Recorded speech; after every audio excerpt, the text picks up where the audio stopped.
ሰላም ጤና ይስጥልን። በዚህ ቻናል ላይ አሪፍ የሆኑና መሳጭ የሆኑ ታሪኮችን እናቀርብላችኋለን።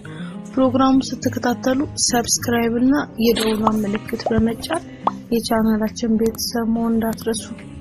ሀሊማ እባላለሁ። ተወልጄ ያደግኩት ሰሜን ወሎ ገጠራማ ቦታ ነው።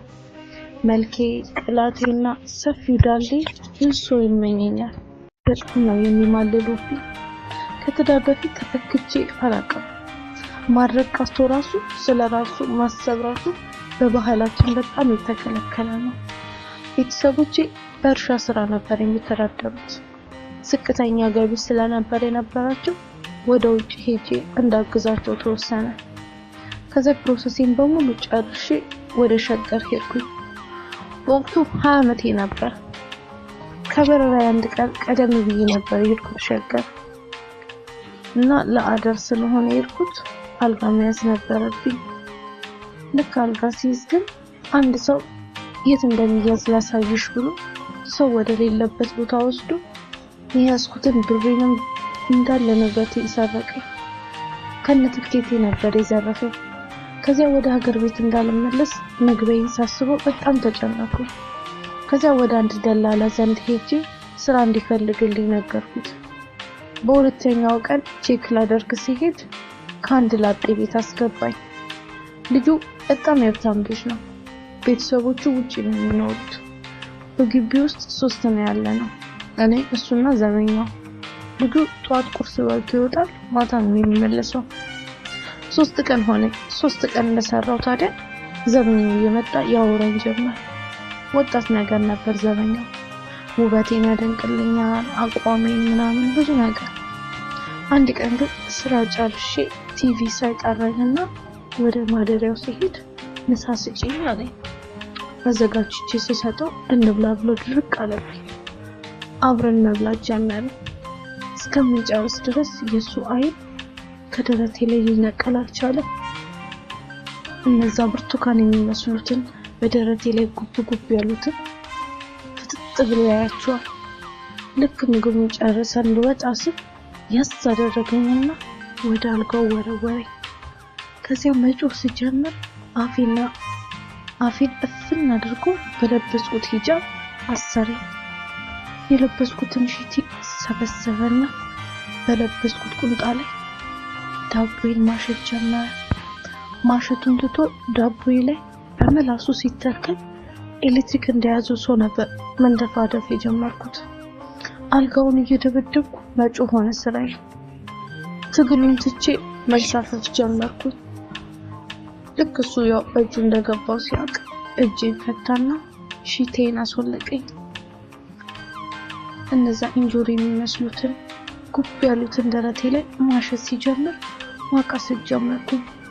ከዚያ አንዱን እያሸ በአንዱ ደግሞ እጁ ዳቦዬን በጣቱ አልበቃ ብሎት በመላሱ ይፈነግረኝ ጀመር። ከዛ ያንን ትልቅ እቃውን አወጣና የሚያደርገውን አጥልቆ ወደ ዳቦዬ ስሜት በቃ በሁሉም ቦታ ከልጁ ክፍል ሳይቀር። አንድ ቀን ግን ልጁ ያለው ወትሮ አመሸና የዋናውን በር ትቼ የውስጡን በር ሳልቆልፍ ተኝቼ ነበር። በጣም አምሽቶ ስለነበር 5 ተኩል ላይ መጣ። ሲመጣ ግን ሞቅ ብሎት ነበር የመጣው። በሩን ከፈትኩለትና ቡና ላፍላለህ ስለው እሺ አለኝ። ቡናውን ላፈላ ወደ ኩሽና ሲሄድ አብሮኝ ተከተለኝ። ፈራ ተባ እያልኩኝ ሄድኩኝና ማፍላት ጀመርኩ። አፍልቼ እስከምጨርስ ድረስ ግን የሱ አይን ከኔ ዳሌ ላይ አይኑ ምንም ሊዞር አልቻለም። እንደዛም ሆኖ ወደ ደረቶቼ ጉብ ያሉትን እያፈጠጠ ሊነቀል አልቻለም። ቡናውን ቀድቼ ስሰጠው ላንቺም ቅጂና ወደ ሳሎን ነው ያለኝ። እሺ ብዬ ወደ ሳሎን ሄድኩኝ። ሳሎን ስገባ እሱ ቲቪውን ከፍቶ ፍላሽ እየሰካ ነበር። ልክ ሰክቶ ጨረሰና ሪሞቱን ይዞ መብራቱን አጥፍቶ ከሶፋው ላይ ቁጭ አለ። ይሄን ሁሉ ሲያደርግ ግን እኔ በግርምት ነበር ስከታተል የነበረው። ሪሞቱን ተጭኖ ቪዲዮን ከፈተ። አይኔ ያየውን ማመን አቃተው። አንዴ እሱን አንዴ ደግሞ ቲቪው እንዲሁ ግራ ተጋባው። ቪዲዮ ላይ ያለው እኔና ዘበኛው ስንከካ የነበረበት እንዳለ ቪዲዮ ነው። ኪችን እሱ ክፍል ውስጥ በየቦታው ስንከካ የነበረበት ቦታ ነው የሚያሳየው። እንዴ ብሎ ከሳቀ በኋላ ቤቴን ደናርግታችሁ መከከያ ቦታ አርግታችኋል እንዴ አለና የማላገጥ ሳቀብኝ። ትሰሚኛለሽ ከዛሬ ጀምሮ እኔ ማዝሽን ሁላ ታደርጊያለሽ ብሎ ጮህብኝ። ያን ደብደብ ደግሞ የሥራውን ነው የምሰጠው አለኝ። በማግስቱ ሲነጋ ዘበኛውን አባረረው። ምን ሊያደርግ ፈልጎ ነው እያልኩ ማሰብ ሆነ ስራዬ።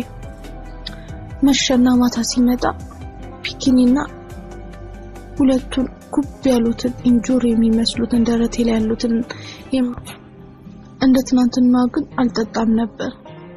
ከዛሬ ጀምሮ ሰምተሻል ይሄ የሥራ ልብስሽ ይሄ ነው አለኝ። እኔም በመደንገጥ እንዴ ይሄማ አይሆንም አልኩት። እንቢ የምትይ ከሆነ የትናንትናውን ቪዲዮ ነው ለዓለም የማሰራጭልሽ አለኝ። ከዚያ ምንም አማራጭ አልነበረኝም። እሺ አልኩት። እንደ ድሮ ጧት ወጥቶ ማታ መግባቱን አቁሞ ቤት ውስጥ ውሏል። ምክንያቱም እኔ የለበስኩት ልብስ በጣም ያማለለው ስለሆነ በየቀኑ ደግሞ አዳዲስና የተለያዩ ነበር እየገዛ የሚመጣው። አንድ ቀን ለ3 ሰው የሚሆን ምሳ እንድሰራ አዘዘኝ። ልብስሽንም እንዳትቀይሪ ይሄንን ነው የምትለብሺው፣ ሂል ጫማ ታረጊያለሽ ብሎ አዘዘኝ። በጣም ፈራ ተባ ያልኩት እሺ አልኩት። ሮዟን መርጬ በጣም የምታምር ከለሯን መርጬ ለብሼ ጠበቅኳቸው። ለ3 ሰው የሚሆን እራትም ሰርቼ ጠበቅኳቸው።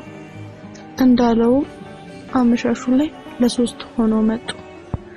ከ3ቱ ጋር እንግዲህ ያሳለፍኩትን ታሪክ በክፍል 2 ይዤላችሁ እንድመጣ ሰብስክራይብ እና የደወል ምልክት በመጫን የቻናላችን ቤተሰብ መሆን እንዳትረሱ።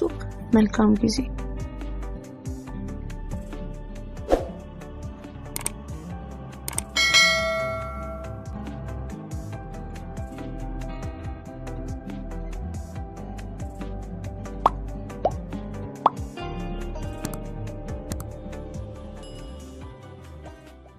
ሰላም